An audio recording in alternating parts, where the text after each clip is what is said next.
put the hammer down, because by that time, that Smokey will have gone by you. How do you know that? Don't let the humorous appearance of Smokey and the Bandit fool you. There are countless behind-the-scenes secrets you've never heard of, from deleted scenes to perfectly concealed dramatic incidents. Released in 1977, Smokey and the Bandit was not just an action comedy film, but also a cultural symbol of the American South. With thrilling car chases, a rebellious style and unique humor, the movie quickly became a box office phenomenon.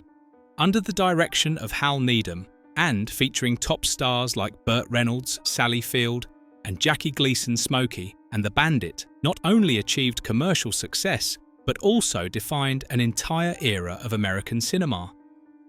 Surprisingly, the idea for the film was not entirely fictional. The story was inspired by real-life events, the scarcity of Coors beer in the eastern United States during the 1960s. At the time, Coors beer, free of preservatives and required to be kept cold, became a luxury item outside the West and was strictly regulated. Transporting Coors beer to eastern states was even considered illegal in some places. While working in Georgia, Hal Needham witnessed bold and bizarre beer smuggling stories, which sparked the idea to create a plot that was both humorous and dramatic. However, what made the film even more special were the behind-the-scenes secrets and hidden footage. Some scenes appeared in early screenings, but were later removed from the official release. These scenes not only revealed more about the relationships between the characters, but also highlighted the crew's daring decisions. Some of the deleted scenes became highly controversial among fans, as they offered fresh and intriguing perspectives on the film. So what exactly is hidden in these forgotten scenes? Why were they never officially released? These are the untold secrets of Smokey and the Bandit that you will definitely want to uncover. Little-known secrets about the original script. When mentioning Smokey and the Bandit, few would guess that the film originally had a completely different script compared to the final version beloved by audiences. In the early drafts, nearly every element from character, names, the reward for the mission to Bandit's iconic car, was unlike what appeared on the big screen. At first, the main character Bandit had the last name Laro, a name lacking the coolness needed to reflect the free-spirited and flamboyant persona portrayed by Burt Reynolds. The female lead frog was initially named Kate, a common name that didn't leave a strong impression. But the biggest change was the reward for transporting the Coors beer. Instead of the enticing $80,000 cash prize in the movie, the original reward was planned to be a new truck. While more realistic, this reward lacked the weight needed to make the story thrilling and engaging for viewers. The most remarkable detail was that the Pontiac Trans Am, an indispensable symbol of Smokey and the Bandit, was not initially part of the script. Director Hal Needham happened to see the Trans Am in a car magazine and immediately realised it was the four-wheeled star the film needed. The decision to include the Trans Am not only enhanced Bandit's appeal, but also turned the car into a symbol of the 1970s. After the film's release, Trans Am sales skyrocketed, making this car an inseparable part of American pop culture. The changes didn't stop at external details, but extended to the cast of characters. The character Junior, the dim-witted son of Sheriff Buford T. Justice, was actually a last-minute addition. Originally, the sheriff was written as a standalone character in the script. However, Jackie Gleason, the actor who played Buford, felt that the sheriff couldn't just drive around alone throughout the film. Gleason suggested adding a supporting character to enhance interaction and inject more humour. Thus, Junior was born. With his foolishness, clumsiness and hilariously awkward lines, Junior not only provided memorable moments, but also highlighted the short-tempered yet charming personality of the sheriff. This is a prime example of the film crew's flexible creativity, which made the movie unique and unforgettable. The biggest change was arguably in the film's ending. In the original script, the story was supposed to conclude on a much more serious note, Bandit being caught by the police and facing consequences for his illegal actions. This ending reflected the strict spirit of the law, but stripped away the sense of freedom and rebellion, the core elements that made Smokey and the Bandit so appealing. Recognizing this, Hal Needham and the production team decided to completely rewrite the ending. Instead of Bandit failing, they delivered a humorous and exhilarating finale where Bandit and Snowman escape in spectacular fashion and continue their adventurous journey. This decision left a lasting impression, turning the film into not just entertainment, but a symbol of rebellion and freedom. These changes, though seemingly small, combined to create the magical charm of Smokey and the Bandit. From tweaking character names, adding humorous details, introducing new characters to completely altering the ending, each decision contributed to transforming the film from a simple idea into a timeless classic. These changes not only satisfied audiences when the film was released, but also ensured that Smokey and the Bandit would live on in the hearts of fans for decades. The crazy behind the scenes, when the film crew was almost arrested. The behind the scenes of Smokey and the Bandit is filled with fascinating and unexpected stories, no less dramatic than the thrilling car chases showcased in the movie. The crew experienced numerous unique situations, from bold and creative decisions to laugh-out-loud mishaps. One of the most notable incidents was when the film crew was temporarily detained by local police during the filming of highway chase scenes. The car chases in the movie were so realistic and intense that local police mistook them for illegal street racing. This misunderstanding led to the film crew being pulled over, putting the entire team in a nerve-wracking situation. Despite the trouble this incident inadvertently inspired and motivated the crew, making the action scenes in the film even more vivid and authentic than ever. In addition, the legendary Pontiac Trans Am, an indispensable symbol of the film, also had its share of dramatic behind-the-scenes stories. Pontiac provided the film crew with only 3 cars, all of which were severely damaged during the filming of action sequences. Notably, in the final scene, the last remaining car was no longer operational and had to be pushed into position to complete the shot. Nevertheless, the Trans Am's appearance in the film turned it into a cultural icon of the 1970s. After the movie's release, Trans Am sales skyrocketed, marking a major turning point in the automotive industry at the time. Another unforgettable scene was the Mulberry Bridge jump, where Bandit drove the Trans Am over a broken bridge. Instead of relying on special effects or advanced technology, the film crew enlisted the help of a local NASCAR garage to modify the car's engine. These adjustments gave the Trans Am enough power to perform the spectacular jump without any tricks or visual effects. This perfectly exemplified the crew's boldness and creativity in overcoming technological and budgetary limitations. Not only the action scenes, but also the character of Sheriff Buford T. Justice, played by Jackie Gleason, became a fascinating highlight, with the inspiration rooted in real life. The character was based on Burt Reynolds' father, a Florida sheriff, known for his strict yet humorous personality. Gleason skillfully incorporated these traits into his performance while creating many unique lines himself. One of Buford's iconic phrases, "Some bitch," a slurred version of "son of a bucks," was inspired by the distinct pronunciation of Burt's father. Gleason's improvisational talent also played a crucial role in making the character memorable. Many of the humorous lines and details in the film were entirely unscripted, such as the scene where Buford hangs a roll of toilet paper behind him while eating barbecue. Although not in the script, this detail made audiences burst into laughter and highlighted the humour and everyday personality of the character. Aside from Gleason, Jerry Reed, who played Snowman, also left a unique mark. Not only an actor, Reed was a talented musician. The song Eastbound and Down, the iconic soundtrack of the film, was composed by Jerry Reed in just one night before the movie was completed. The lively and upbeat tune became an inseparable part of the film, contributing to the adventurous and free-spirited atmosphere throughout the story. The filming process was far from smooth, as audiences might imagine. the crew faced a series of unexpected challenges, from cars breaking down repeatedly, unfavourable weather conditions, to being questioned by local police. However, these difficulties only added to the raw and wild feel of the movie, allowing viewers to truly experience the spirit of freedom and spontaneity in every frame. The behind the scenes of Smokey and the Bandit was a combination of tireless effort, bold decisions, and unexpected humorous moments.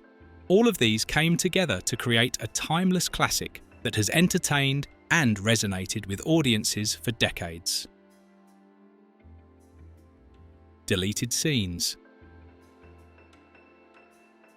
Although Smokey and the Bandit became a classic, not every scene made it into the final cut. Several scenes were removed for various reasons, ranging from being inconsistent with the overall narrative to concerns about their impact on the audience. These deleted scenes have sparked much debate among fans, especially since some of them appeared in the earliest television broadcasts, but were later excluded from DVD and Blu-ray releases. When you get that damn dog in the truck, you can put the hammer down, because by that time, that Smokey will have gone by you. How do you know that? One of the most notable deleted scenes is a brief exchange between Smokey and Snowman. In this scene, Smokey drives past Snowman and sarcastically remarks, "When you get that damn dog out of your truck, you might pick up some speed. By then, Smokey will be long gone." Snowman, surprised and confused, replies, "How does he know that this scene was included in the initial television broadcasts, but was completely removed from subsequent releases, including DVDs and Blu-rays?" Fans have debated why this scene was cut, as it provided a humorous moment showcasing the quirky interactions between the characters. Some speculate that it was removed because it made Bandit appear somewhat ridiculous, as if he somehow knew about Snowman's troubles with his dog Fred. Further in the back seat. Yeah, oh, that's nice, honey. Okay, ready? Are we rolling? A detail that would be impossible within the context of the story. Another deleted scene took place in the truck cabin where Snowman interacts with a female character. In this sequence, the woman leans back to grab something and Snowman playfully pats her on the rear, saying, "We're rolling farther back there in the seat." "Yeah, oh, that's a good girl, ready to roll." While the scene was humorous, it received mixed reactions. Snowman's actions, including taking his hands off the wheel to pat his co-star, were deemed inappropriate, especially given the film's appeal to a younger audience. As a result, this scene was cut from the television version and never appeared in any official releases to preserve the character's image and maintain ethical standards for viewers. In addition to the deleted scenes, the film also featured a humorous continuity error involving Sheriff Buford T. Justice's police car. In one scene, when Buford's car is pulled out of a lake after falling in, the car door is shown to be wide open. However, just seconds later, as the car is dragged across the screen, the door is completely closed. The hilarity doesn't stop there. Shortly afterward, when the car crashes into an obstacle, the door swings open again. This continuity error, though minor, has amused many fans with its comedic illogicality. These deleted scenes and continuity errors, while not part of the official version, have become an intriguing aspect of Smokey and the Bandit's history. They not only reflect the creativity and experimentation of the filmmakers, but also highlight the limitations of film release standards at the time. These small details have helped the movie maintain its enduring appeal, solidifying its status as a classic that fans continue to explore for untold stories. The behind-the-scenes anecdotes and humorous technical errors not only deepen the audience's appreciation, but also serve as a testament to the relentless creativity of the filmmaking team. Little-known behind-the-scenes secrets. The behind-the-scenes of Smokey and the Bandit not only contains surprising stories, but it's also filled with challenges, creativity, and crucial decisions that contributed to the film's resounding success. Behind the breathtaking scenes lay a journey full of struggles yet brimming with inspiration, as the production team overcame budget script and technical hurdles to create a timeless classic. One of the biggest challenges the film crew faced was a budget cut. Initially, Universal Studios approved a budget of $5.3 million, but this figure was soon reduced to $4.3 million. This was a major blow to the production process, forcing director Hal Needham and the crew to get creative in saving costs while maintaining quality.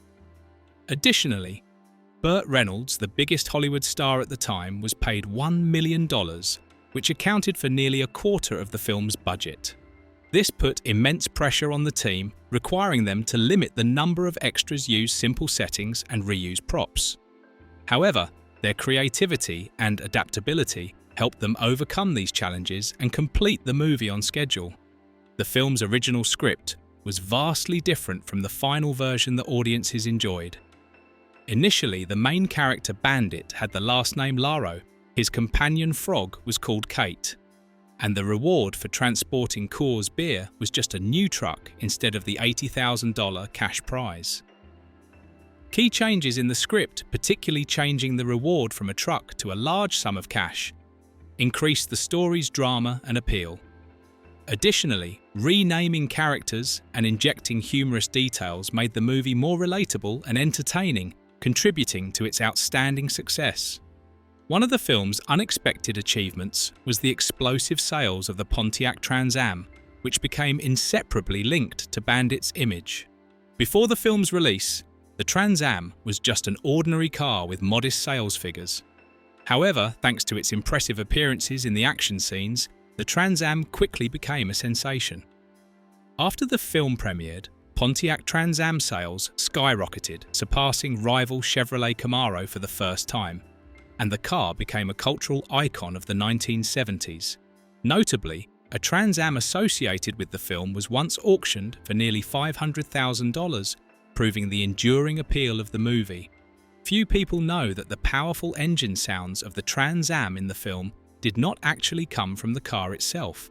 To create a more thrilling sound effect, the film crew used the engine sound of a 1955 Chevrolet Custom. This change showcased the production team's meticulousness and creativity in enhancing the audience's experience. A major highlight of the film was the improvisational talent of Jackie Gleason, who played Sheriff Buford T. Justice. Gleason not only brought humour, but also left an unforgettable mark through his ability to create dialogue on the spot. Most of Gleason's lines weren't in the script, including the term "sumbitch," a slurred version of "son of a bucks," which became an iconic line of the character. Another example was the scene where Buford hung a roll of toilet paper behind him during a barbecue meal. This was entirely Gleason's spontaneous idea. These details not only made audiences laugh, but also made the character more lively and authentic. The television version of the film featured some differences compared to the theatrical release, especially in the dialogue. To cater to TV audiences, many of Gleason's lines were edited. For instance, some "bike" was replaced with "scumbum" to tone down the profanity. Interestingly, in some TV versions, Gleason's voice was replaced by Henry Corden, the voice actor for Fred Flintstone. This change disappointed many fans, as Gleason's voice and delivery were integral to Buford's charm and humour. With a limited budget, the crew frequently encountered technical issues such as vehicles breaking down repeatedly or restricted filming locations. The Pontiac Trans Ams used in the film endured harsh action scenes, resulting in severe damage. The production team had to get creative, using clever camera angles or maximising available settings to overcome these challenges. Despite facing countless difficulties, Smokey and the Bandit achieved both commercial success and cultural significance. The film reflected the spirit of freedom, a carefree lifestyle, and the distinctive culture of the American South. With its perfect combination of action, lively music, and unique characters, Smokey and the Bandit left a deep mark in cinematic history, becoming one of the unforgettable legendary works of all time.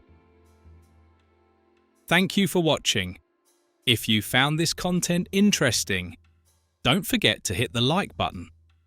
Subscribe to the channel and turn on the notification bell so you won't miss any exciting upcoming videos. Feel free to share your thoughts about the movie in the comments section below.